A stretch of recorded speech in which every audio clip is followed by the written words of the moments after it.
everyone, it's Mimi and welcome to my channel.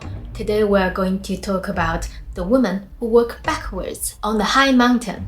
Tibet isn't just another travel destination, it's a world apart. Known as the roof of the world, Tibet has its unique culture, majestic landscape, and spiritual energy captivate everyone who visits. The culture here is equally fascinating, deeply rooted in Tibetan Buddhism. Monasteries perched on cliffs, prayer flag fluttering in the wind, and pilgrims performing at their sacred ritual added a profound, almost another worldly dimension to this experience. It's no wonder all the travelers around the world are willing to brave treacherous roads and thin air to experience its wonder firsthand. I visited Tibet about 13 years ago. It was one of the most memorable trip I've ever had because I had a really bad altitude sickness on the road since I hit the 2,000 meters high, and I started to keep vomiting and my head was pain like hell. But I never regretted my trip because it was one of the best trips I've ever had. It was a very hard condition there. We drove from Sichuan to Tibet, so the road environment was probably not as improved as now. It was quite steep, there were lots of sharp curves. We hear many accidents every summer when people who drive up to Tibet. It's really unpredictable weather there as well. The journey was hard and I would say dangerous. Certain routes will be more dangerous than the other. There is a road called 318, which the story I'm going to talk about mentions. It used to be on the top of the 16 most dangerous highway in the world. The Sichuan-Tibet Highway, including its auxiliary routes, stretches for a total length of 3,176 kilometers. It travels 21 snow-capped mountains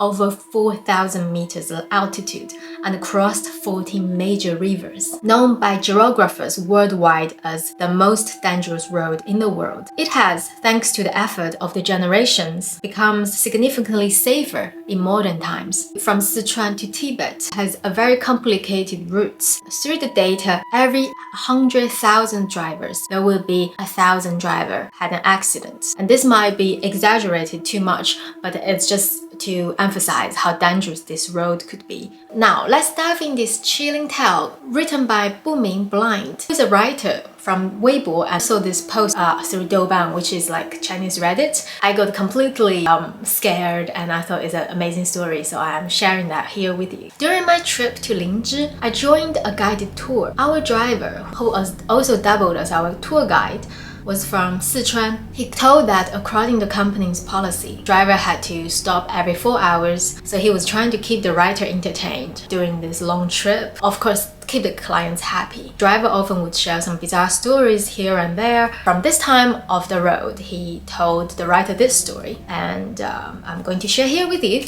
It happened during the early days of the pandemic when the tourism in Tibet was very slow, and there were fewer cars on the highway to 318. Unlike the writer's journey, which is packed with traffic, the roads back then was very quiet. Driver recalled a night in 2020 when he was taking a private tour with just one passenger, heading to a small town called Lulang. As they climbed past 4,000 meters, they were around a place called Sijilan Mountain Pass. The passenger began to feeling unwell and needed oxygen. Unfortunately, they couldn't stop on the narrow mountain road, so the driver urged the passenger to hold on as he pushed forward to lower the altitude. So they are on the top of the mountain and he trying to push the speed up and so that they can go down to the mountain so the passenger can feel better. For those who have driven 318 at night, you will know there are no street lights. The only illumination comes from a car's headlights, which light up patches of the road and the dense trees lining it. Drivers are used to this darkness, and their sharp eyesight helped them navigate sudden hazards like falling rocks or landslides. That night, as they reached an altitude about 4,100 meters, the driver spotted something in his headlights, a figure on the side of the road. It was a woman dressed in a dirty blue down jacket, walking backward. She faced away from the car so you can't really see her face, shuffling slowly along the edges of the dark mountain road. The driver, a seasoned pro who had faced landslides and road collapses before, confessed he had never been so scared in his life. The sight of someone just walked through my window and I got scared. The sight of someone walking backward in the freezing darkness on a high mountain felt utterly unnatural. He avoided looking too closely and slammed the gas, overtaking her as quickly as possible, of course. But then, just 2 kilometers down the road, she appeared again, the same woman moving backward. Her blue jacket is unmistakable. This happened not just once or twice, but 5 times. And each time when he passed her, he saw more detail. It seems like every time he passed her, she seems more clear on the vision. Her black trousers and eventually her face. He only caught a brief glimpse, but it was enough to make his blood run cold. He swore she didn't look human at all. Finally, the surge in the La Mountain has passed. The driver encountered a convoy of cars heading in the opposite direction. He didn't see the woman again and managed to safely drop the passenger at the hotel. Later, he shared his experience at the driver's group chat. To his shock, others had seen similar figures on the same road.